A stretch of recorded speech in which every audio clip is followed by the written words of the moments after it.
enregistré. Donc, j'ai lancé une option enregistrement, ce qui me permettra peut-être même d'afficher par la suite le lien. Donc, je vais enregistrer. J'ai lancé l'option enregistrement du cours.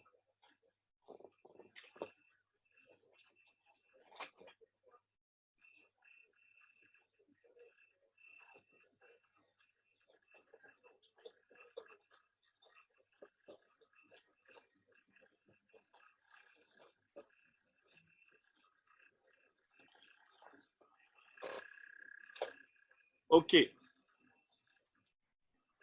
Donc, ce dont il faut se souvenir très clairement, c'est que dans cette œuvre, Mill a montré qu'il est impossible d'identifier a priori ce que c'est que la différence féminine au-delà de la génitalité. Mill a montré qu'il est littéralement impossible d'identifier a priori ce qui ferait l'essence du féminin, l'essence de la femme.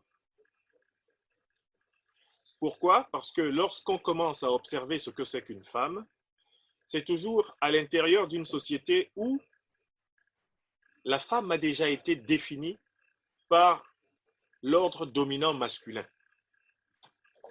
Donc Mill s'attache à montrer l'absurdité qu'il y aurait à établir en quelque sorte a priori les critères de la différence féminine et d'une certaine façon à décider a priori de ce qu'on devrait spécialement réserver aux femmes. Donc la question de Mill est bien la suivante. Puisqu'on ne peut pas décider a priori de ce qui fait la différence du féminin et de ce qui fait la différence du masculin, la résolution du problème de la domination féminine va être du domaine de la réforme socio-économico-politique. On va simplement se demander ce que la société, en tant que telle, a décidé de retirer aux femmes comme droit. Et on va devoir, en quelque sorte, leur restituer les droits sociaux, les droits économiques, les droits politiques que la société leur a expressément retirés. Au lieu de vouloir a priori trancher en faveur d'une définition de la femme et ensuite d'une déduction des droits de la femme, Mill propose plutôt de repérer les modifications de la condition des femmes, modifications sociales, culturelles, économiques et politiques, ces modifications qui ont été faites au détriment de la liberté et de la dignité des femmes, il faut les repérer et les démanteler. De telle façon que s'il y a quelque chose qui fait la différence proprement féminine, que ce quelque chose-là puisse s'exprimer par lui-même. Donc en fait, l'émancipation des femmes de ce phénomène d'assujettissement qu'il appelle subjection, cette émancipation ne consiste pas à fabriquer en quelque sorte un concept de femme et à vouloir attribuer à ce concept de femme qu'on va fabriquer des propriétés nouvelles, des droits nouveaux. Non. La méthode de Mill consiste plutôt à nous amener à déconstruire ce que la société a par soustraction progressivement enlevé à ses membres de sexe féminin. Donc, je me résume sur ce premier point et je marque l'idée ici par écrit sur notre espèce de tableau. Donc pour Mill, ce n'est pas à partir d'une définition a priori du féminin que l'on doit envisager l'émancipation des femmes. Car on ne sait pas a priori ce qui distingue une femme d'un homme en dehors des critères de la génitalité biologique. Voilà. je vous envoie cette synthèse-là. Hop. J'aimerais que tout le monde la note bien. Envoyer à tout le monde dans la réunion. Hop.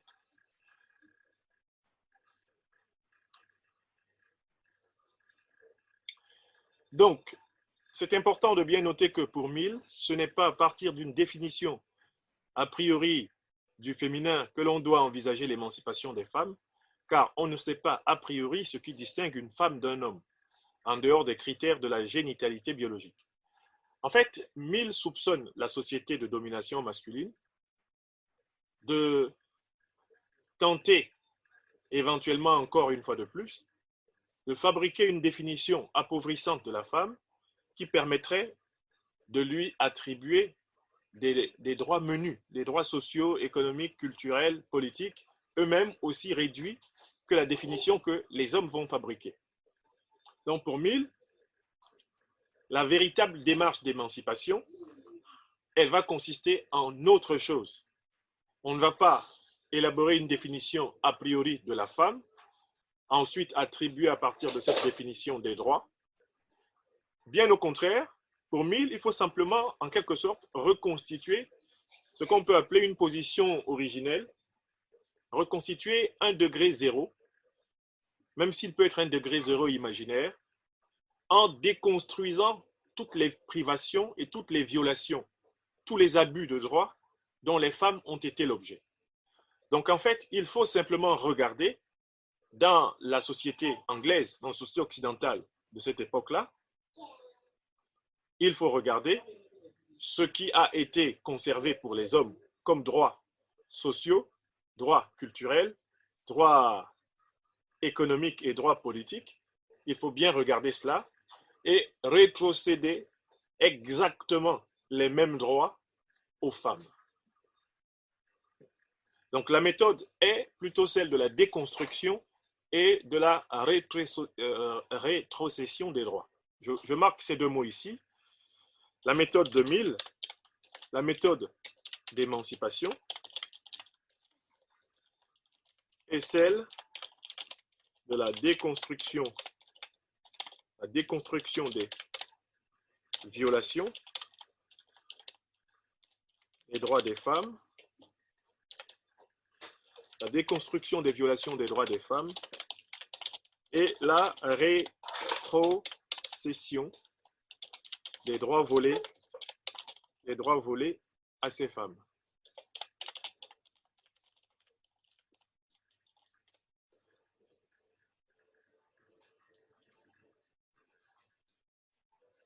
Donc, d'une certaine façon, la solution du problème de la domination masculine, la solution du problème de l'assujettissement des femmes relève du domaine de la réforme politique.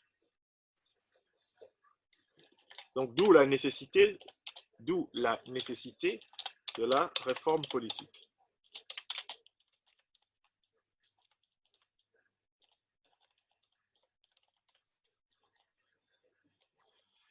Du statut des femmes. Donc, d'où la nécessité de la réforme politique du statut des femmes.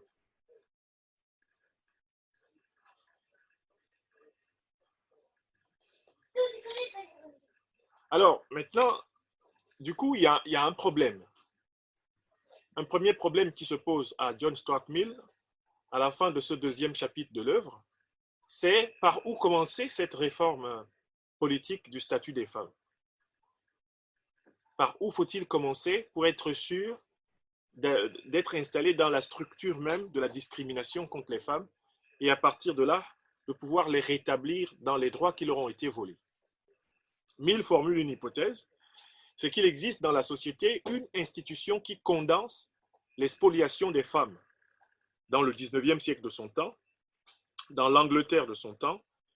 L'institution qui condense et qui résume en quelque sorte la spoliation des femmes, c'est pour John Stuart Mill le mariage. Donc, méthodologiquement,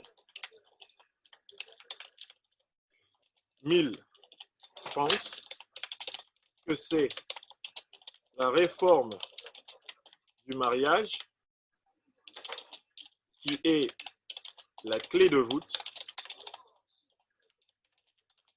de l'émancipation des femmes. Alors du coup, il y a d'abord la question de savoir pourquoi. Pourquoi c'est le mariage qui est la clé de voûte de... C'est la réforme du mariage qui est la clé de voûte de l'émancipation des femmes. Pourquoi on ne commencerait pas, je ne sais pas, par le Parlement? Pourquoi on ne commencerait pas par, je ne sais pas, les entreprises? Pourquoi on ne commencerait pas? Pourquoi on commence par là? Mill va donner une réponse en 3 arguments. On va commencer par le mariage parce que le mariage est l'institution fondatrice de la micro-société. Toute société humaine est composée à l'origine d'individus qui vivent dans des cellules qu'on appelle des familles. Donc le mariage est l'institution fondatrice de la famille.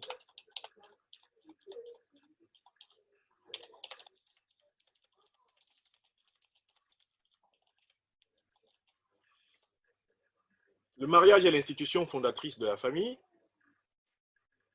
ce qui veut dire que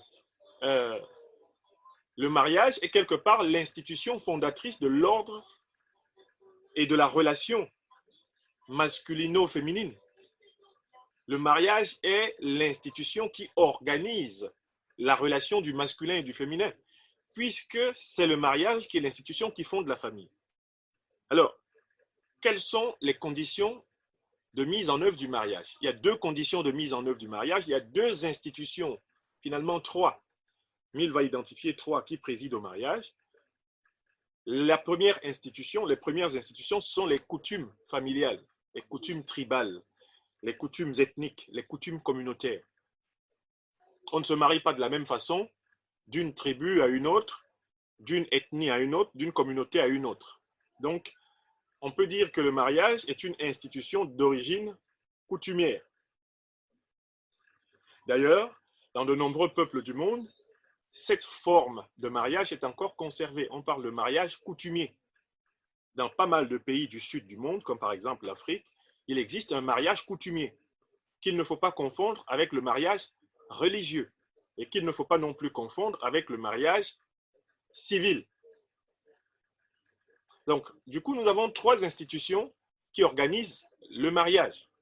Même dans l'Angleterre du temps de Mill, il y a la coutume, c'est-à-dire le père de famille donne sa fille à l'homme qu'il veut. Un homme vient demander la main d'une femme à son père. Si le père n'est pas là, à ses frères aînés. C'est le père et ce sont les frères aînés, si le père est absent, qui décident de donner la femme à un autre homme. Donc, la première institution qui fonde le mariage, c'est l'institution du pater familias, institution du père de famille.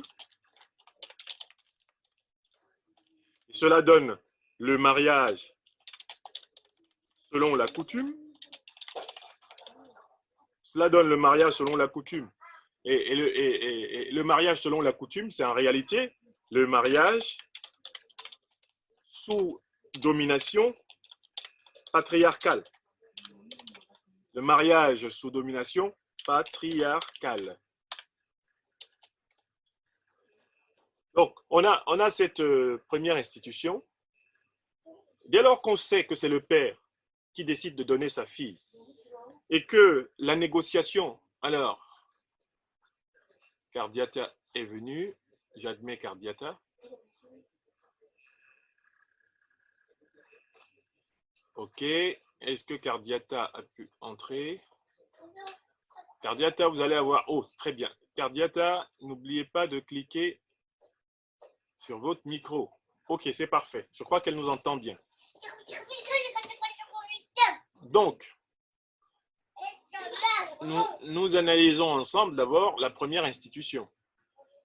La première institution sociale qui préside au mariage, c'est celle du père de famille, le fameux pater familias. Le pater familias, c'est, on le voit déjà, le patriarcat.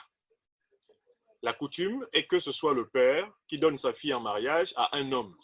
Et donc l'arrangement a lieu entre le père et le futur mari. Deuxième institution qui va décider du mariage, deuxième institution qui va trancher sur le mariage, c'est l'institution religieuse, l'Église.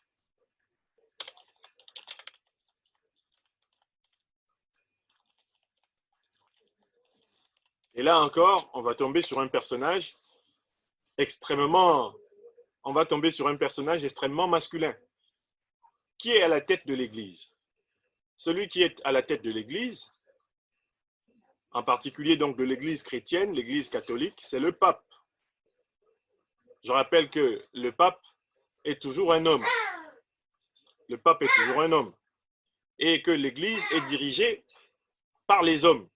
En tout cas, au XIXe siècle, l'Église catholique est essentiellement dirigée par des hommes. Les sœurs catholiques n'ont pas vocation à célébrer des mariages. Et je crois que c'est encore le cas jusqu'à ce jour. Ce sont les prêtres qui célèbrent les mariages et non pas les sœurs. Dans la tradition de l'Église chrétienne. Ça, c'est la première observation. Ce sont donc des hommes qui célèbrent le mariage religieux et qui unissent une femme à un homme. Mais qui est le chef de l'Église? Et ici, de l'Église chrétienne, qui est le chef de la chrétienté? C'est le pape. Et qui est le pape? Encore un homme, un mâle. On voit très bien que le pape est une espèce de patriarche religieux. Donc, le pape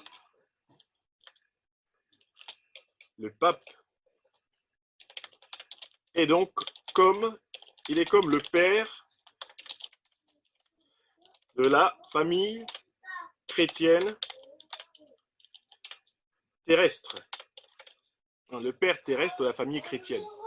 Le pape est le père terrestre. Le pape est le père terrestre de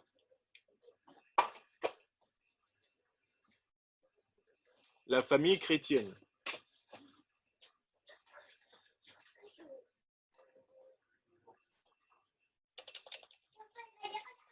Je le marque là. Donc le pape est le père terrestre de la famille chrétienne. Et les prêtres sont en quelque sorte des dépositaires de ce pouvoir patriarcal. Si vous regardez l'essentiel des églises chrétiennes, elles ont toujours à leur chef, bien souvent, une espèce de patriarche. Donc ce sont des patriarches qui dirigent l'Église.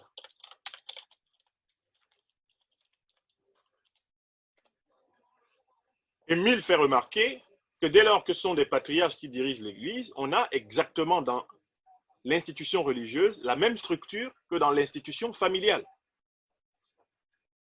L'Église est dominée par les hommes, comme la famille est dominée par les hommes. Enfin, il y a une dernière institution qui a vocation à célébrer le mariage. Quelle est cette dernière institution? C'est l'institution étatique, l'institution de l'état civil.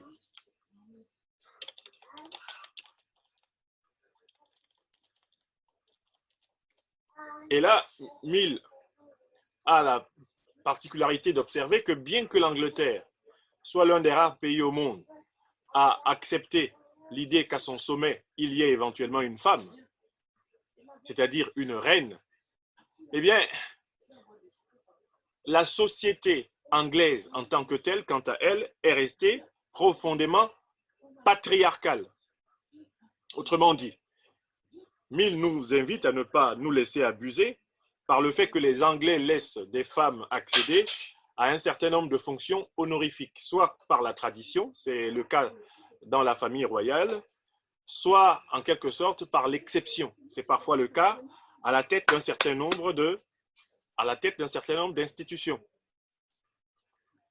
Donc, Mill fait remarquer qu'à l'exception de ces cas limites, à savoir la famille royale ou un certain nombre d'institutions isolées à la tête desquelles on trouve une femme, la caractéristique générale de la société anglaise et de la société occidentale, c'est que l'essentiel des positions de pouvoir sont tenues par les hommes.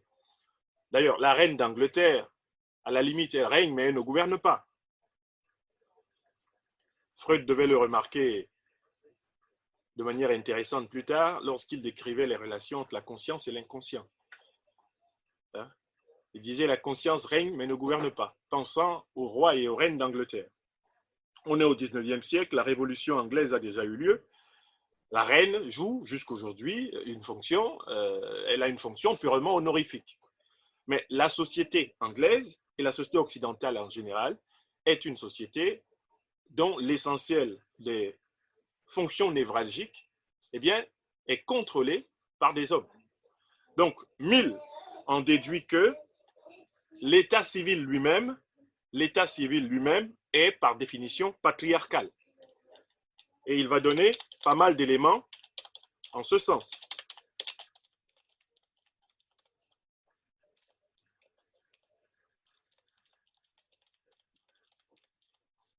Donc l'état civil est par définition patriarcal. Pourquoi?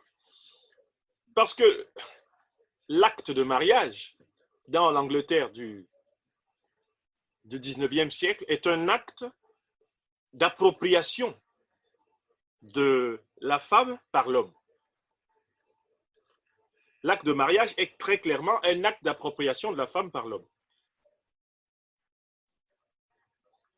Dans l'Angleterre du 19e siècle, une femme qui va en mariage renonce, en entrant dans la relation de mariage, elle renonce à tous ses biens au profit de son mari. Elle renonce à exister pour elle-même au profit de son mari. Elle devient par le fait même du mariage une propriété au sens économique du terme de son mari. Ça fait quand même déjà 3 renonciations. Renonciation économique, renonciation, on va dire, morale, et puis renonciation anthropologique. Il y a 3 conditions constantes dans l'acte de mariage, dans l'acte civil de mariage, c'est que la femme qui entre dans un mariage ne possède plus de biens par elle-même, sauf exception dans les hautes classes de la société anglaise de cette époque. Deuxième condition, la femme qui entre dans un mariage perd son autonomie. D'ailleurs, elle ne l'a jamais eue, elle était chez son père où elle n'avait pas. Jamais elle ne va exercer le statut de personne morale à part entière, c'est-à-dire de sujet de sa propre vie et d'autrice ou d'auteur, avec eux à la fin, de sa propre vie. Troisième élément, la femme, dès lors qu'elle entre dans le mariage, renonce tout court au statut de sujet pour devenir une propriété, un objet. Alors, je vous marque les 3 renonciations de l'acte d'état civil. Donc, renonciation à la propriété économique, personnelle, renonciation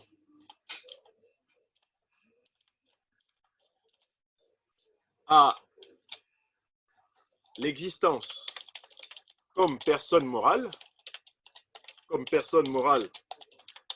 autonome. Deuxième condition. Troisième condition, renonciation au statut de sujet humain pour passer résolument vers celui de propriété.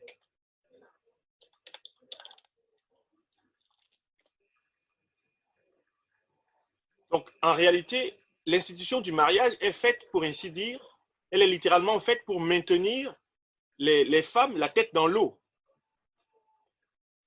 Elle est faite pour leur maintenir la tête dans l'eau, c'est l'image que je trouve, parce que déjà, à l'intérieur de la famille, c'est-à-dire chez leur père, elles n'ont aucun droit. Le père décide de les mettre à la disposition d'un homme qui devient leur mari. Et alors, le mariage vient en quelque sorte entériner cet effacement, ce gommage, ce lissage complet de leurs droits. Donc, telles sont eh bien, les institutions et les actions institutionnelles qui réduisent effectivement, qui réduisent les femmes au final au statut d'objet. On peut parler ici d'un processus de chosification, d'un processus de réification. Moi, ce qui m'a impressionné en lisant ce deuxième chapitre, en lisant la fin de ce deuxième chapitre, c'est de voir comment il y a tout un procédé qui conduit la femme d'un statut de quasi-être humain, finalement, à un statut d'objet. Au départ, il y a comme une espèce de chance que chez son père, elle trouve un bon parti, elle trouve un cadre dans lequel elle va pouvoir s'affirmer comme un sujet. Mais la société est organisée pour sans doute lui donner l'espérance de devenir sujet, devenir responsable de sa propre vie, peut-être pour endormir sa vigilance, parce qu'à la dernière minute, par le mariage, hop, elle est prise dans la nasse et elle disparaît. Elle disparaît parce qu'elle cesse d'être propriétaire. Si tant il est qu'elle était un peu propriétaire, elle disparaît donc socio-économiquement, elle disparaît moralement, sa parole ne compte plus, puisque elle n'est pas considérée comme un sujet moral à part, puisque c'est le mari qui parle au nom du couple, qui parle au nom de la famille, c'est le pater familias qui gère les affaires. D'ailleurs, on a même pensé que l'économie était l'art de gérer un bon père de famille. Donc même la gestion du foyer est essentiellement l'affaire du père, le père qui cumule donc toutes les fonctions et qui est le chef de famille. Et enfin, la femme devient un bien parmi les autres biens du foyer. C'est une propriété. Toute l'anthropologie du 19e, 18e, 16e siècle, toute l'anthropologie des siècles avant le 20e, indique que les femmes ont, partout à travers le monde, été considérées comme un bien d'échange entre les groupes humains. Il y avait les marchandises et il y avait les femmes. Et dans le 19e siècle, la femme est encore bien d'échange. Quelque part, la question que je vous pose pour l'évaluation continue, et je l'ai marqué la question dans la partie conversation de ce cours, vous amène à vous poser la question de savoir est-ce que ces conditions-là de l'institution matrimoniale, ces conditions du mariage, est-ce que ces conditions existent encore? Où existent-elles encore? Est-ce que là, au XXIe siècle, mettons en France ou en Europe, on pourrait mettre, pour ainsi dire, la main au feu, que les conditions qui sont décrites là par Mill ont entièrement disparu. Donc, en tout cas, voilà l'institution du mariage telle qu'elle est observée et décrite par Mill en Angleterre. Et de fait, maintenant, toute la démarche de l'œuvre va consister à reconstituer l'égalité humaine dans le couple, c'est-à-dire à déconstruire tout ce que nous venons de décrire. Alors, j'aimerais, à ce moment particulier de l'exposé, avoir quelques-unes de vos réactions, des questions éventuellement sur d'abord cette première présentation des trois institutions qui mettent en place le mariage. Et vous voyez très bien que ces trois institutions sont complices, n'est-ce pas? Le mariage dans l'Occident du 19e siècle, dans l'Angleterre du 19e siècle, donc le mariage est une nasse, est une sorte de nasse bien sociologique, construite par l'ordre familial, l'ordre religieux et l'ordre politique masculin pour tenir les femmes en état de soumission.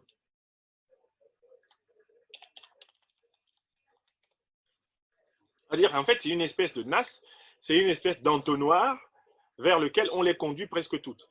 Et Mill fait observer que celles qui échappent à cet entonnoir ont obligation de renoncer à une partie de leur féminité, puisqu'on n'accepte qu'une femme refuse le mariage que si elle décide d'être nonne, c'est-à-dire d'entrer dans une congrégation religieuse où elle va faire vœu de chasteté, donc renoncer à l'exercice d'une bonne partie de sa sexualité. Donc la société anglaise est organisée de telle façon que les femmes n'ont que deux choix. Soit elles acceptent d'être mariées, et bien souvent elles ne se marient pas. L'expression se marier ne peut pas décrire ce qui se passe ici, puisqu'on est marié, on ne se marie pas dans ce contexte-là. Mais ce qui est intéressant, c'est que toutes les femmes qui ne se marient pas sont obligées et même contraintes par la société de cette époque-là à renoncer à leur féminité en entrant dans les ordres, en entrant dans des congrégations religieuses où elles renoncent effectivement à ce qu'on considère comme étant leur fonction, faire des enfants dans le mariage.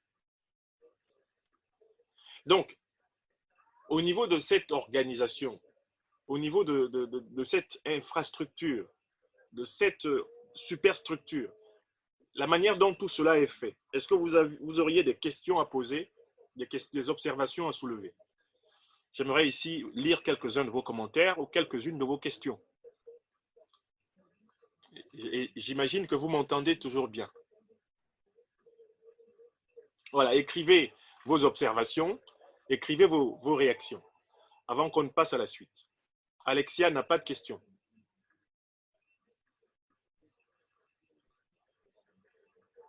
Bon, je vais inverser les choses. On va prendre la société française aujourd'hui.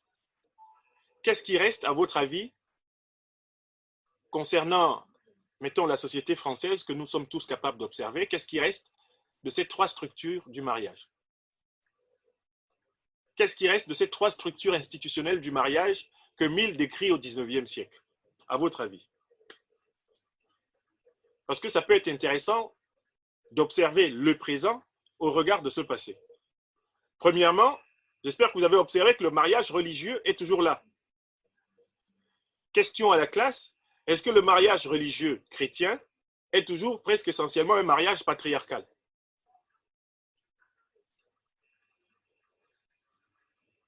Est-ce que vous avez observé les rituels du mariage religieux chrétien, par exemple? Excepté les rares églises, par exemple, qui organisent maintenant des mariages entre homosexuels.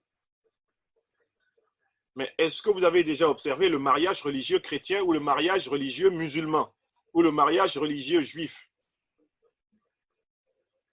Voilà.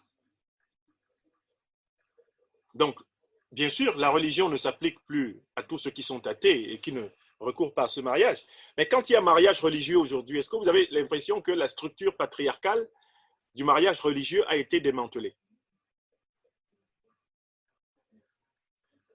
Bon, moi, mon observation est que la structure patriarcale du mariage religieux, globalement, n'a pas été démantelée. Elle est restée presque intacte. Elle est restée presque intacte. Au point même qu'au cœur de la France, au cœur de l'Occident, il y a un conflit qui demeure entre les consignes matrimoniales qui sont données par le prêtre et les consignes matrimoniales, le prêtre, le pasteur, le rabbin, l'imam, les consignes matrimoniales qui sont données par le prêtre, le rabbin, le pasteur et l'imam. Aujourd'hui, en 2020, ces consignes ne sont pas entièrement alignées sur les consignes qui sont données par le maire. Je veux dire que les consignes matrimoniales du prêtre, du rabbin, du pasteur et de l'imam sont des consignes à dominance patriarcale. En tant que philosophe, nous avons vocation à observer la société dans laquelle nous vivons. Tendez bien l'oreille. Et dans le cadre du travail de contrôle continu que je vous ai demandé, j'aimerais vraiment que vous meniez une espèce d'enquête sociologique. N'allez pas trop loin peut-être. Restons-en à observer la société française dans laquelle vous et moi vivons.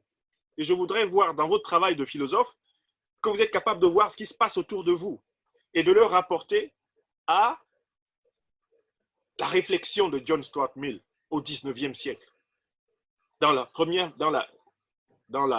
deuxième moitié du XIXe siècle à tout prendre. Donc, vous êtes d'accord avec moi, en première observation, que le mariage religieux, qu'il soit musulman, qu'il soit juif ou qu'il soit chrétien, a gardé sa facture patriarcale. Il s'ensuit que vous devez probablement être d'accord avec moi que la religion, les trois religions monothéistes, ont maintenu le principe de la supériorité symbolique de l'homme sur la femme dans le mariage. Est-ce que vous pensez que nous pouvons vivre au XXe siècle dans une société où le principe de la supériorité symbolique de l'homme dans le mariage musulman, chrétien, juif, une société qui comprend des religions qui, quelque part, ont maintenu symboliquement et rituellement le principe de la supériorité masculine, est-ce que vous pensez qu'une telle société peut avoir entièrement démantelé les structures de la domination masculine? Est-ce que vous pensez que bon, les informations que nous avons à la télé, à la radio, les faits que nous lisons dans la presse n'ont rien à voir avec la persistance de la vision patriarcale du mariage?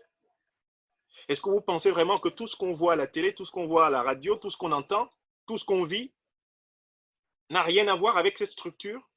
Est-ce que la structure patriarcale du mariage juif, musulman, chrétien n'influence en rien notre comportement quotidien, nous, les hommes et les femmes? Il est probable que si nous pensons qu'il n'y a aucune espèce d'influence, c'est que nous ne sommes pas de bons observateurs sociologiques. Voilà. Alexia nous fait remarquer que ça influence énormément ceux qui vivent dans cette tradition. Car ils pensent qu'ils se comportent tel que Dieu le demande. Mais moi, je vais plus loin. Je vais plus loin. Alexia, ça n'influence pas que ceux qui sont chrétiens, juifs ou musulmans. Ça peut également influencer ceux qui sont athées et qui, n'ayant pas pris conscience du fait que des structures symboliques peuvent survivre, même quand les croyances qui y sont attachées se sont affaiblies, eh bien, on peut parfaitement observer, même dans un couple athée, la survivance du préjugé patriarcal. Je prétends que si vous menez votre enquête, vous allez voir que les problèmes liés au préjugé patriarcal se posent même dans les couples athées. Ce qui veut dire que les structures psychosociologiques, les structures culturelles de la domination masculine sont opérationnelles dans tous les milieux sociaux. Il n'y a pas de milieu social qui soit à l'abri de l'activité de ces structures qui, en quelque sorte, sont sous-jacentes à la civilisation. Voilà, donc, ma réponse à Alexia, c'est que, attention, ce ne sont pas des structures mentales et psychologiques et culturelles qui influencent seulement les croyants. Elles influencent aussi les non-croyants. Et c'est même là la force de ces structures. Parce qu'on les retrouve dans le cinéma, dans les films, on les retrouve dans le théâtre, on les retrouve dans la littérature, on les retrouve dans les jeux de rôle, au travail. On retrouve ces structures, elles sont opérationnelles. Elles sont opérationnelles dans les relations ordinaires, même dans les transports publics, dans des lieux où il n'y a pas l'a priori d'un cadre religieux. Ces structures opèrent. Et en tant que philosophe, nous devons observer comment il y a une dissémination et un cryptage. Comment ces structures se cryptent. C'est-à-dire comment est-ce qu'elles sont capables de se cacher justement derrière ce qu'on peut appeler les relations neutres et impersonnelles. Alors, je prends la remarque maintenant de Mathieu Bourgeois. Mathieu Bourgeois nous dit, en supposant que Dieu est à l'origine de ces textes, si l'homme les modifie en faveur des femmes ou non, qu'importe, ça perd tout intérêt divin. Donc, le mariage religieux ne devrait pas vraiment bouger. Alors, mais Mathieu, vous avez dit en supposant. Vous avez bien dit en supposant. Bon, je m'en vais vous faire remarquer que, par exemple, je prends essentiellement la Bible. La Bible que je connais bien. C'est-à-dire l'Ancien Testament, la Bible juive qu'on appelle la Torah, et le Nouveau Testament. Au total, ça fait 66 livres. Mon cher Mathieu, est-ce que ça ne vous étonne pas qu'il y ait 66 livres de la Bible et qu'il n'y en ait pas un seul qui a été écrit par une femme? Je recommence ma question. Est-ce que vous n'êtes pas étonné du fait que la Bible, telle qu'elle nous a été transmise et qu'elle a été rassemblée, mettons, autour des 12e, 13e, 14e, 15e siècle, avant les éditions qui nous sont maintenant partagées dans les différentes communautés, Est-ce que vous n'êtes pas surpris? La Bible, elle est composée de 66 livres, mais il n'y en a pas un seul qui a été écrit par une femme. Donc, en fait, si on voulait mener une enquête sur le genre qui a dominé l'écriture de la Bible, il ne serait pas compliqué de se rendre compte que la Bible a été écrite par une majorité de prophètes masculins. Je vous rappelle que c'est vrai pour le Coran. Et c'est pratiquement vrai pour la Torah. C'est-à-dire que les livres religieux juifs, chrétiens et musulmans sont des livres masculins. Ils ne sont même pas masculins au sens où ils parlent souvent de l'homme au masculin, mais ça, on peut le constater. Hein. On y parle davantage de l'homme que de la femme, n'est-ce pas? D'ailleurs, on y parle de l'humanité en utilisant surtout le mot homme, c'est-à-dire le mot qui favorise le préjugé mâle. Mais ce sont des hommes qui ont écrit la Bible, essentiellement des hommes. Vous prenez de la Genèse, dans la Bible, le premier livre, jusqu'au livre de l'Apocalypse, tous les livres ont été écrits par des hommes. Et ce n'est pas rien. Il y a des livres qui parlent des femmes dans la Bible. Par exemple, il y a le livre de Ruth. Mais ce livre de Ruth a été écrit par un homme. C'est-à-dire que dans la Bible, même quand on parle de femmes, c'est un homme qui en parle. Dans le Coran, il y a un seul homme qui parle. C'est le prophète de l'islam. Dans la Torah, qu'est-ce que sont ceux qui parlent? Ce sont les prophètes d'Israël. Systématiquement des hommes. Bien qu'ils racontent parfois l'histoire de femmes prestigieuses, ce sont eux qui racontent l'histoire. Donc on peut dire que il n'y a pas beaucoup de religions dans laquelle on ne voit pas cette domination masculine, même dans la transmission du message de Dieu. Ce qui peut nous laisser penser, effectivement, que la figure de Dieu est quand même une figure fortement masculine.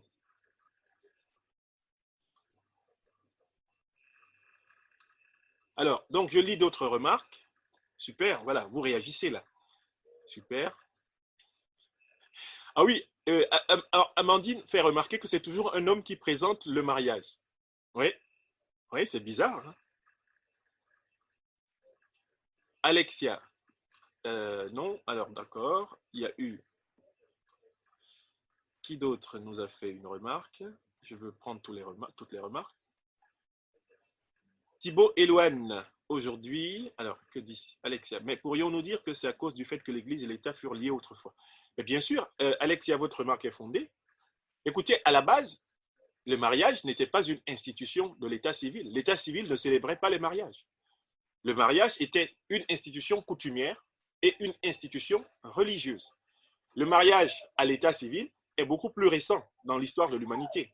Avant, la forme sous laquelle le mariage était célébré, c'était la forme coutumière, le mariage traditionnel, et la forme religieuse, uniquement.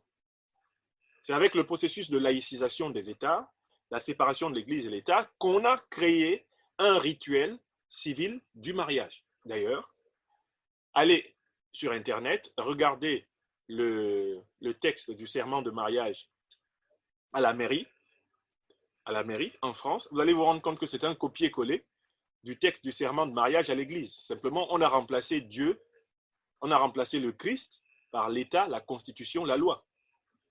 C'est un copier-coller avec substitution simplement de l'officiant, du nom de l'officiant. À l'Église, c'est Dieu, c'est au nom de Dieu. Et bien, à la mairie, c'est au nom du peuple français. C'est aussi vrai aussi des verdicts des tribunaux. Hein. Puisque les tribunaux étaient avant religieux, ils étaient coutumiers. Dans les tribunaux religieux, on jugeait au nom de Dieu. Si vous regardez la structure des verdicts dans les tribunaux religieux du Moyen-Âge ou même de l'Antiquité, vous allez être frappé par le fait que la rédaction des verdicts a simplement connu une mutation, mais du référent au nom duquel le verdict est dit. Maintenant, on dit au nom du peuple français. Et avant, on disait au nom du Seigneur. Bref, en fait, il n'y a pas une séparation symbolique totale entre la société globale et les catégories religieuses. J'ai souvent insisté, en vous parlant cette année, sur le fait que les philosophes ont tendance à interpréter de manière dogmatique la notion de laïcité. Il faut avoir une interprétation critique de la laïcité. La laïcité, dans le cas de l'histoire politique et sociale de la France, consacre la séparation juridique de l'État et de l'Église, de l'État et des religions. Mais attention, séparation juridique ne signifie pas séparation sociologique, séparation psychologique, séparation symbolique. Ce n'est pas la même chose. Ce qu'on peut constater, c'est que l'État, les États et les religions peuvent être juridiquement séparés, c'est vrai, mais ils ne peuvent pas être psychologiquement séparés.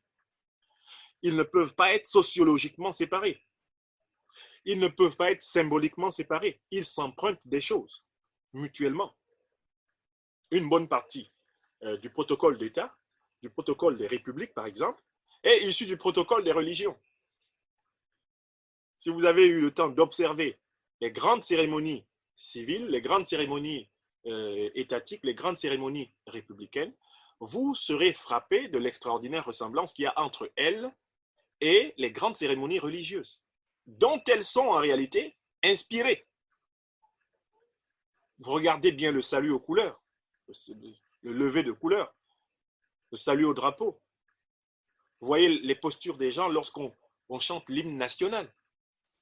Vous verrez, sous le cérémoniel républicain, la survivance, en réalité, de postures, d'attitudes, typiquement religieuses. Mircea Eliade, qui est auteur d'un très bel ouvrage que je vous conseille, Le profane et le sacré, a bien exploré cela. Mircea Eliade.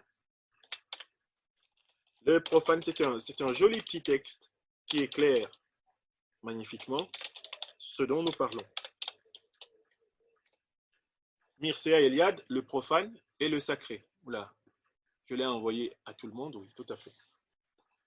Alors, dans ce texte, il va montrer comment il ne faut pas mal comprendre la laïcité. Quand on dit que l'État et les religions sont séparés, c'est du point de vue juridique, la responsabilité juridique, économique, oui, d'accord.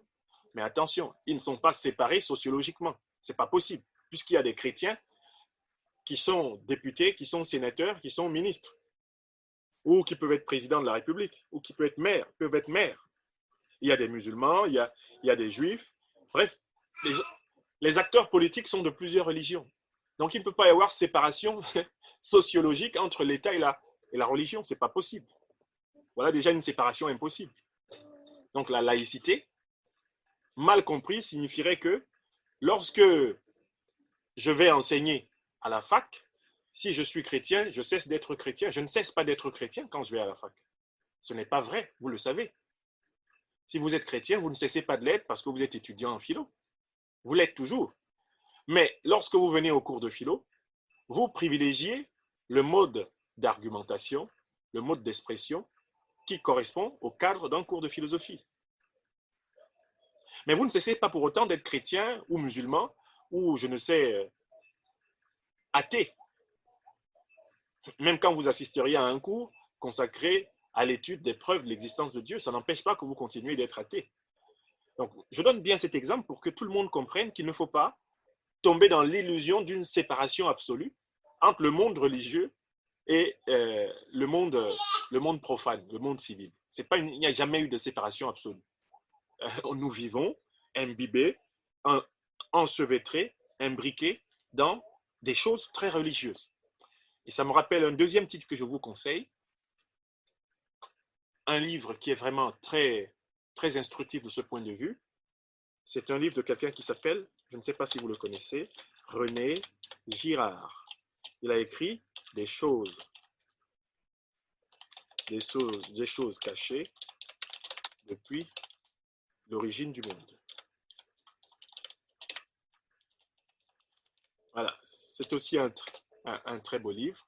René Girard, dans Des choses cachées depuis l'origine du monde, va justement nous amener à explorer la complexité du lien entre le civil et le laïque et le religieux, entre le profane et le sacré. Il va nous montrer à quel point, que nous soyons athées, que nous soyons croyants, que nous soyons agnostiques, nous sommes toujours imbriqués dans des catégories symboliques qui ont quelque chose à voir, de près ou de loin, avec les religions. Alors, aujourd'hui, la chance que l'on a, c'est de pouvoir être plus réformateur et moins conservateur grâce aux mobilisations et aux nombreux moyens d'expression, contrairement à l'époque ou les mœurs étaient la croyance de la société. Thibaut Elouane, je ne sais pas comment vous vous appelez exactement. Bon, je vous appelle comme vous vous appelez sur Zoom.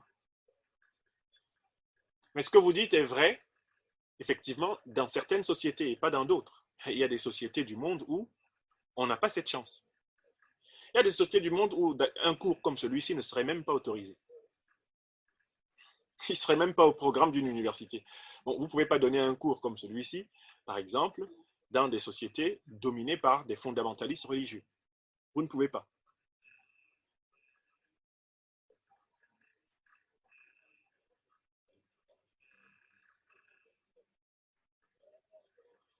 Ouais. Ok, Mathieu. Ah, ce serait intéressant qu'on mène un débat sur ce que vous appelez l'intérêt du divin. Parce qu'effectivement, le divin, mon cher Mathieu, votre question est très intéressante. Mathieu dit, je n'ai pas dit que je suis porteur de discours religieux, je suis d'accord sur la domination masculine religieuse, sur ce constat, mais ça n'empêche pas que modifier cet aspect revient à modifier, voire annuler l'intérêt du divin. Non, mais Mathieu, c'est beaucoup plus compliqué que ça. Parce qu'il faut s'intéresser à l'histoire même de l'Église et voir comment à l'intérieur de l'Église, en fait, il y a des courants. Par exemple, dans l'Église catholique, pour faire une immersion là-dedans, il y a un courant de l'Église catholique qu'on appelle le courant marial. C'est-à-dire cette partie de l'Église catholique qui était centrée pendant très longtemps autour du culte central de la Vierge Marie, qui, comme vous le savez, est dans l'Église catholique une figure fondamentale de la foi des catholiques. Eh bien, quand vous menez des études sur l'histoire de cette figure à l'intérieur de l'Église, vous voyez qu'il y a eu des luttes, des querelles, des affrontements intestins puissants pour, d'une certaine façon, rendre récessif et mineur le courant marial de l'interprétation et de la réception du message du Christ. Donc, il y a bel et bien à l'intérieur de l'Église une problématique du genre, qui est un rapport avec le contenu même du message divin. Et est-ce qu'il est certain que le divin ne soit pas symboliquement, justement, mâle et femelle? Est-ce qu'il est certain que le divin ne soit pas, justement, dans cette ambivalence et dans cette bipolarité qui constitue le genre humain, qui fait que le genre humain est pour moitié mâle et pour moitié femelle? Est-ce que le divin lui-même, tel qu'on peut se le représenter, dans une démarche débarrassée d'un certain nombre de préjugés, est-ce que le divin lui-même ne serait pas l'objet d'une intuition égalitaire? Donc c'est une question qu'on pourrait creuser, je pense, dans un débat sur les influences des luttes de genre dans l'interprétation de la révélation, que ce soit la révélation hébraïque, la révélation chrétienne, la révélation coranique. Mais, eh bien, ça nous éloigne un peu beaucoup de notre débat. Ce qui est intéressant, c'est de bien voir que les trois principales religions ont quand même ceci de particulier que leurs textes sacrés sont d'émanation masculine. Ce sont les hommes qui ont écrit, en tout cas qui ont transmis ce qu'ils estiment être la volonté de Dieu. Ah, vous êtes deux élèves confinés ensemble. Mais c'est super, Thibaut et Loane. Et comment vous vous appelez exactement? Thibaut et Loane, vous vous appelez exactement comment? Dites-moi comment vous vous appelez. Parce que... Donc, marquez-moi votre nom. Alors, très bien. Maintenant, on en vient à la deuxième partie de mon exposé.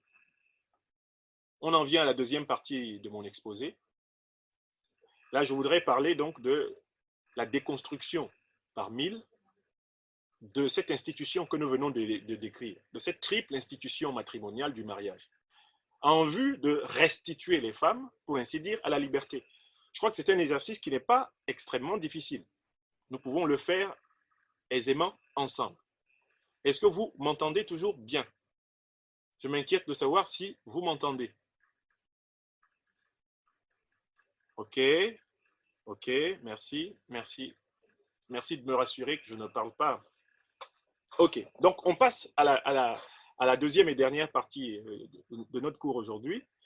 On va appeler cette deuxième partie, grand 2, eh bien, déconstruction et émancipation du mariage.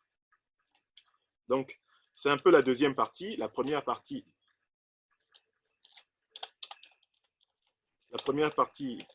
Donc, je rappelle le plan. Dans le grand 1, c'était la triple NAS institutionnelle. Je propose ça comme titre à la première partie. Du mariage civil. Non, je vais commencer. Oui, du mariage coutumier, religieux et finalement civil. Ok. Ça, c'était le grand 1. Et maintenant, on passe au grand 2. Déconstruction et émancipation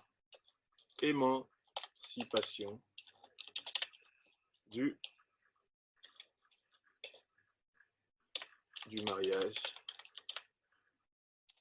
des femmes.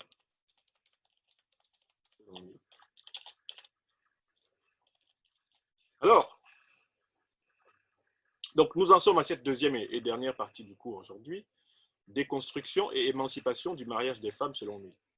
Donc il faut d'abord déconstruire l'intention générale du mariage. Pour l'auteur, il faut vraiment déconstruire l'intention générale. Et cela passe par un changement d'expression. On va passer de to marry somebody à l'expression to marry with somebody or to get married with somebody. Donc, je vous note ça en anglais et vous allez voir que Mill va jouer sur ces deux expressions. To marry somebody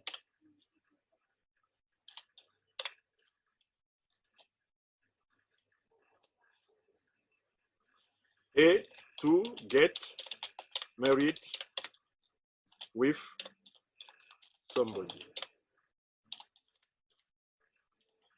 En fait, ces deux expressions, on peut les traduire, on peut les traduire par marier quelqu'un. Ça, c'est la première expression, to marry somebody. To marry somebody. Et se marier, la deuxième expression, on peut la traduire par Antoine, vous ne me voyez pas? Vous ne voyez pas ce que j'écris? Oh là là, c'est bizarre. Hein? Bon, écoutez. Ce que je vais faire, c'est que tous ceux qui n'ont pas reçu les notes, vous allez marquer, et comme ça, je vais vous recopier les commentaires et les mettre spécialement sur votre nom. D'accord? Donc, Antoine ne voit pas.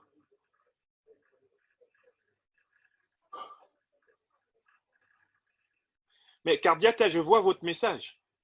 Moi, je vois votre message. Donc, je ne sais pas s'il y a quelque chose que je devrais toucher. Peut-être qu'il y a... Je devrais appuyer quelque part.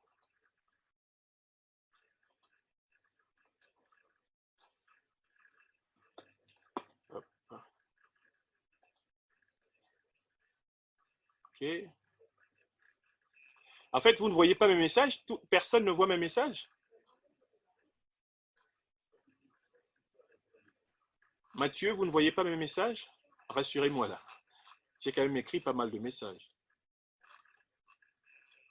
Ok, alors donc je vais voir tout le monde dans la réunion. Alors, voyez-vous, j'écris ça, voyez-vous ce message?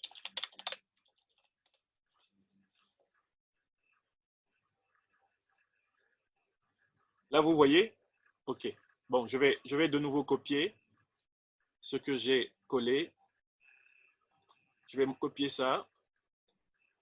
Ah oui, ça c'est des mystères de l'informatique. Hein. Cette épidémie, cette pandémie du Covid nous aura vraiment rendu un sacré service, c'est qu'on va tous faire des programmes informatiques. Alors, est-ce que tout le monde voit maintenant? Je viens de remettre un petit plan du cours. La première partie, on a parlé de la triple NAS institutionnelle du mariage coutumier, religieux et civil. Et dans la deuxième partie que nous venons de commencer, on est en train de parler de déconstruction et émancipation du mariage des femmes selon Mill. D'abord, la déconstruction. Ça commence par le langage. Au niveau du langage, Mill nous invite à passer de l'expression to marry somebody à l'expression to get married with somebody. Que signifie to marry somebody? Ça veut dire marier quelqu'un. Et que signifie to get married with somebody? Ça veut dire se marier avec quelqu'un. Là, ce n'est pas la même chose. Est-ce que vous voyez mon esprit, le message où j'écris se marier avec quelqu'un? Vous voyez ça? Ok. Donc, on a ces deux expressions-là. On a ces deux expressions. On a to marry somebody et on a l'expression to marry with or to get married with somebody. Alors, dans to marry somebody, on veut dire marier quelqu'un. Vous avez bien compris que ici, les acteurs du mariage ne sont pas forcément les décideurs. Notamment, dans cette première formule, la femme est envoyée comme un paquet chez son mari. Donc, on la marie. On marie la femme. Autrement dit, on décide de la marier à quelqu'un. Elle n'a pas de parti à prendre dans la décision. Cela correspond globalement au mariage obligatoire ou, si vous voulez, entre guillemets, au mariage forcé. Je rappelle que le mariage obligatoire, dans cette société, il a quelque chose du mariage forcé. D'abord, il est obligatoire parce que les petites filles sont élevées pour accepter d'être données en mariage, comme on donne des objets. Et donc, elles ont le sentiment de remplir une obligation sociale en acceptant. Dans la deuxième formule qui dit se marier avec quelqu'un, maintenant, le mariage devient un acte qui est posé par deux parties, à savoir les deux époux, le mari et sa femme, l'épouse et l'époux. Donc, Mill dit qu'il faut déjà sortir du mariage obligatoire et du mariage forcé pour aller vers le mariage volontaire. Et donc, Mill incarne en philosophie, quelque part, le passage du mariage coutumier, du mariage religieux au mariage d'amour. Je recommence cette idée et je vais vous la noter ici. Mill promeut donc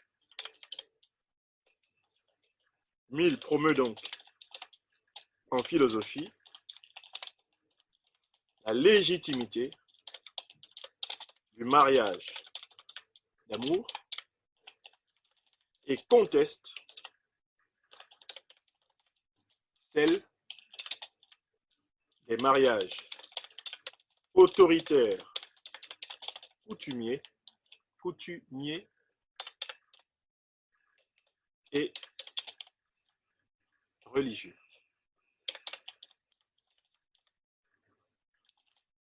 Mais aussi civils.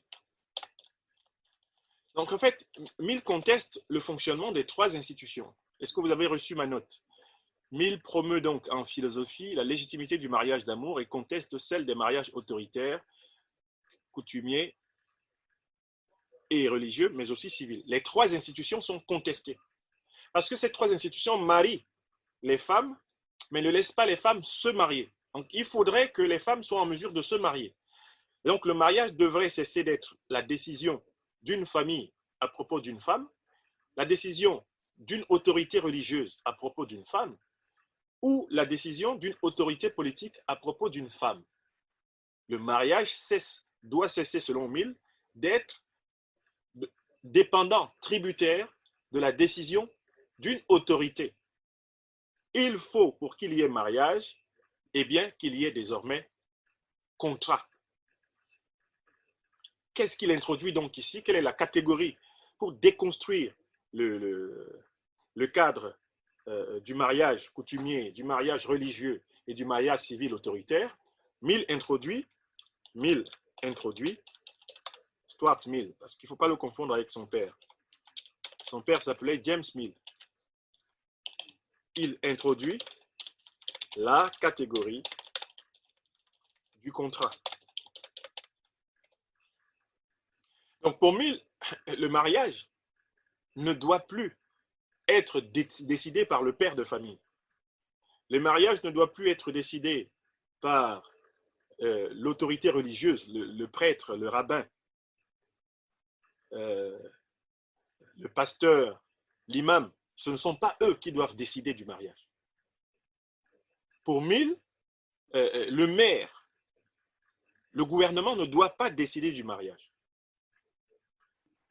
Pour Mill, pour qu'il y ait mariage, il faut que deux personnes acceptent librement de passer un contrat, de signer un contrat de vie commune.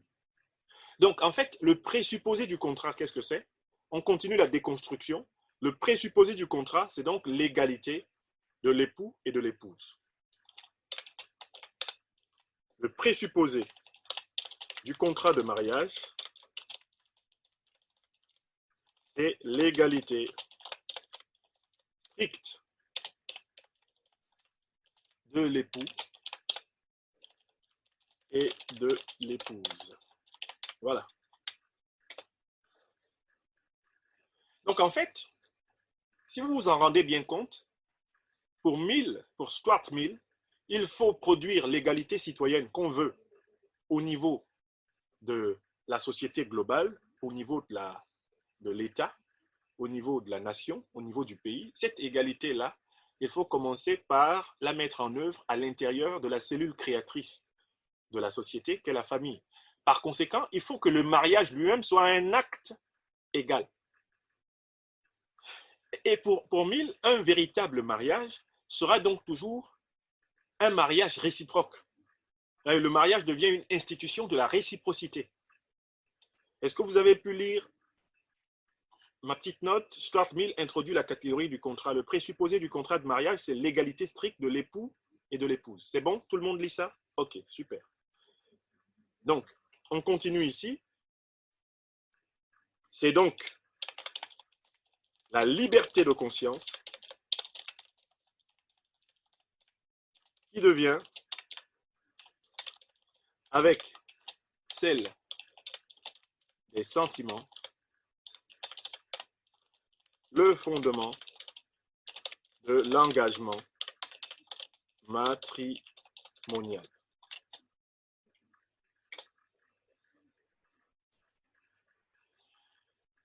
Donc désormais, pour Mill, on doit s'acheminer vers le mariage à deux.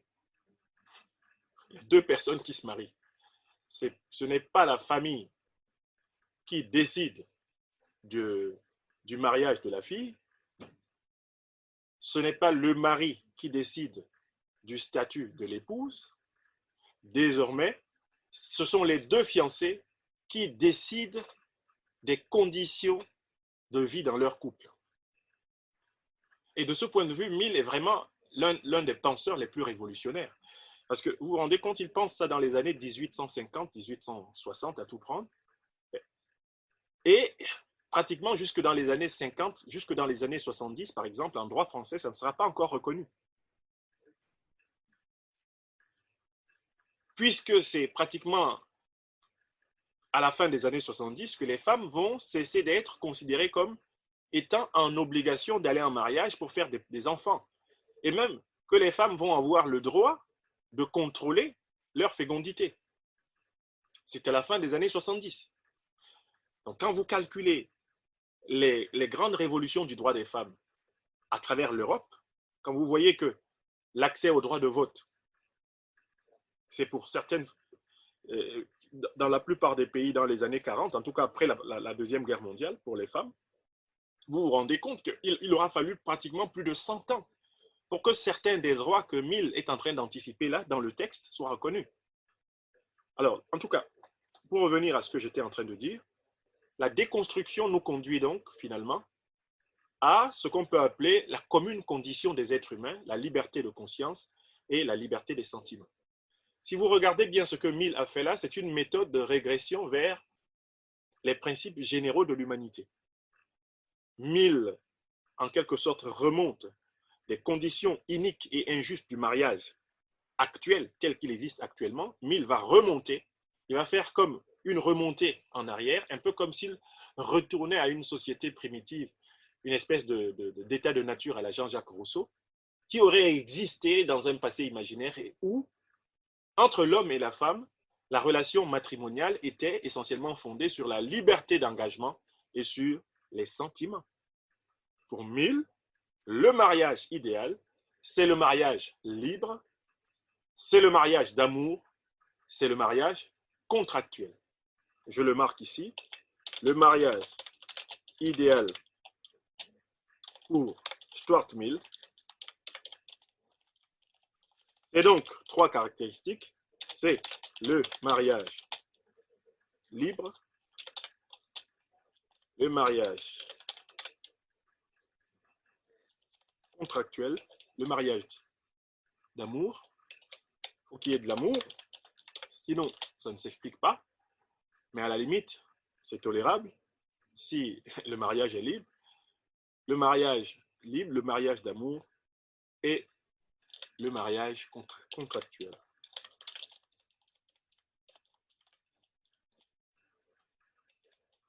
Donc le mariage doit être libre, d'amour et contractuel.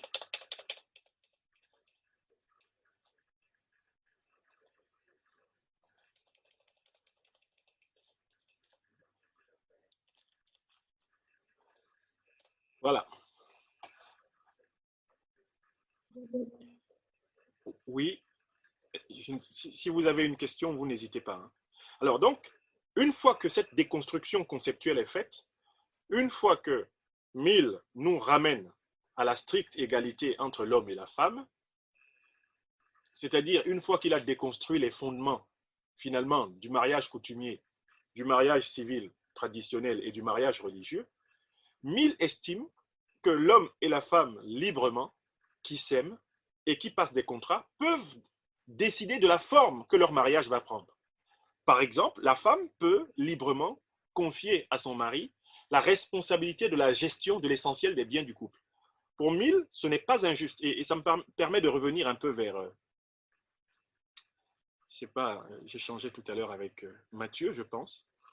Donc, Mill estime que dans le couple, il peut y avoir un accord consensuel pour confier peut-être la plus grande part des responsabilités à l'un des membres du couple, à condition que cela soit le résultat d'abord d'une décision libre des deux partenaires et que cela fasse l'objet d'un contrat dont les modalités de cessation seront aussi précisées, car tout contrat précise ses conditions de viabilité et ses conditions de cessation.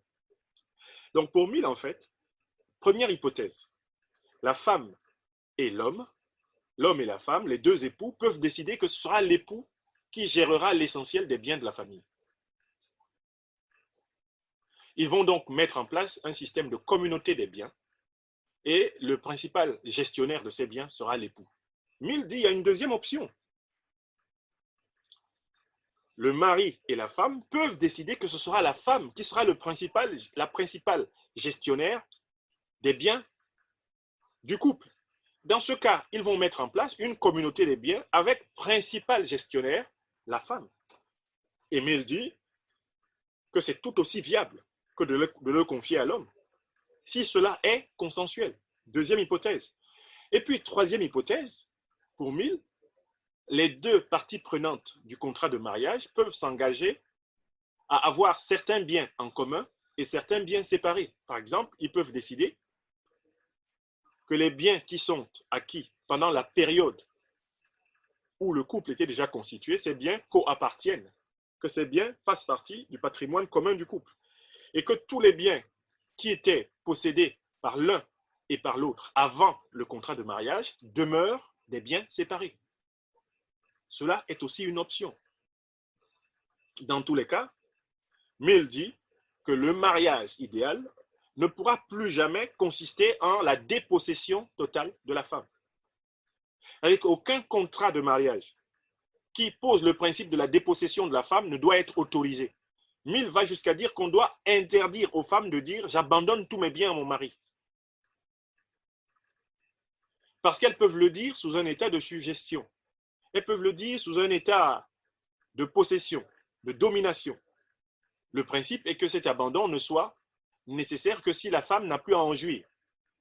Si, pour des raisons de maladie, pour des raisons de mort prochaine, elle sait qu'elle ne pourra plus jouir de ses biens, il peut lui être autorisé testamentairement de dire, voilà, je lègue mes biens à mon mari, mais toujours dans le cadre d'un contrat. Mais il sera impossible d'accepter, d'accorder qu'une femme dise, je suis vivante, j'ai encore 30 ans devant moi, mais j'ai décidé de céder tous mes biens à mon mari. Mes biens appartiennent exclusivement à mon mari. Non. Pour Mill, la loi doit empêcher la dépossession des femmes. À cause de la longue histoire de dépossession, la loi doit l'empêcher.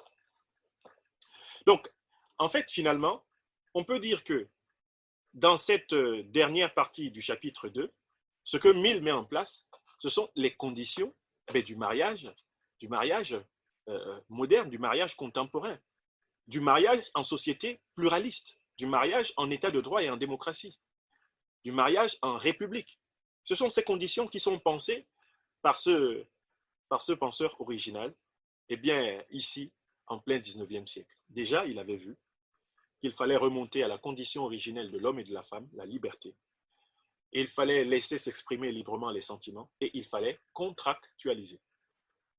De la même façon que Rousseau nous dit que la démocratie, l'état de droit naissent d'un contrat social qui permet de mettre en œuvre la volonté générale au profit de tous les membres de la communauté politique, de la même façon, Stuart Mill nous dit que c'est en reconduisant l'homme et la femme à leur condition originelle d'êtres humains égaux, en les amenant à contracter en connaissance de cause, qu'on restituera les femmes à la liberté. Voilà, mes chers étudiants, pour aujourd'hui. Je vais de nouveau prendre le message du contrôle continu parce que certains d'entre vous ne l'ont pas eu. Je vais prendre le travail que je demande pour au plus tard le 5 décembre à m'envoyer par un travail à m'envoyer par mail. Vous avez mon mail, voilà. Hop, hop, hop, hop. Donc d'abord, je fais ça, je vous envoie ce premier message, je vous le renvoie ici, tac. Tout le monde dans la réunion, hop, je vous le mets, collé.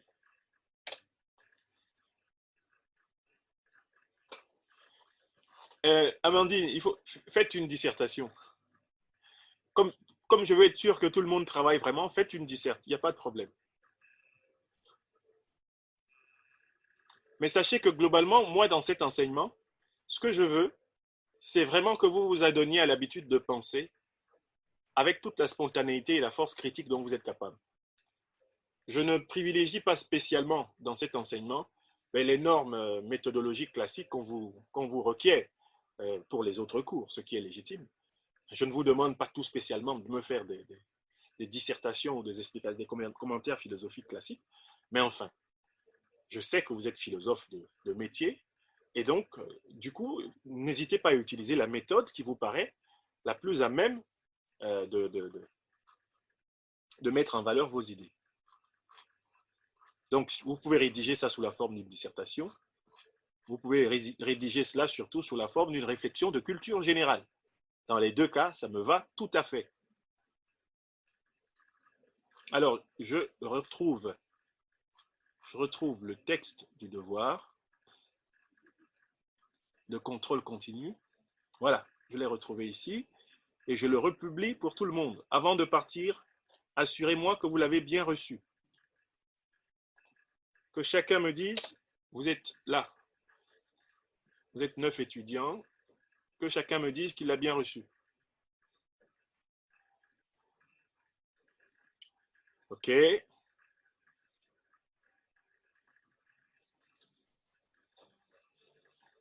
OK. Donc, je vous promets pour le vendredi prochain que je vais tout faire pour vous donner le lien le matin. Pardon, pour le jeudi prochain, je vous donnerai le lien dans la matinée, entre 10h et 12h, pour éviter les désagréments qu'on a connus aujourd'hui. Non, le lien de la réunion. J'essaierai de vous donner le lien de la réunion un peu avant. Alors, le fait est qu'il me faut traverser la ville, rentrer ici chez moi, vous donner le lien. Je vous le donnerai au moins 1h, 1h30 ou 2h de temps avant. OK. Tout le monde a reçu le contrôle continu. Est-ce que vous pouvez vous engager, éventuellement s'il y a des délégués de classe, à donner l'information du contrôle continu à vos camarades qui n'ont pas pu être là aujourd'hui? Est-ce que vous pouvez la leur donner? Bon, je ferai quand même une fois de plus un mail euh, sur la liste de diffusion à tous vos camarades précisant la nature du devoir. Mais s'il vous plaît, transmettez-leur parce qu'on a vraiment du mal à communiquer ces derniers temps. Voilà, je vous souhaite une bonne soirée et rendez-vous jeudi prochain. Je pense qu'il nous reste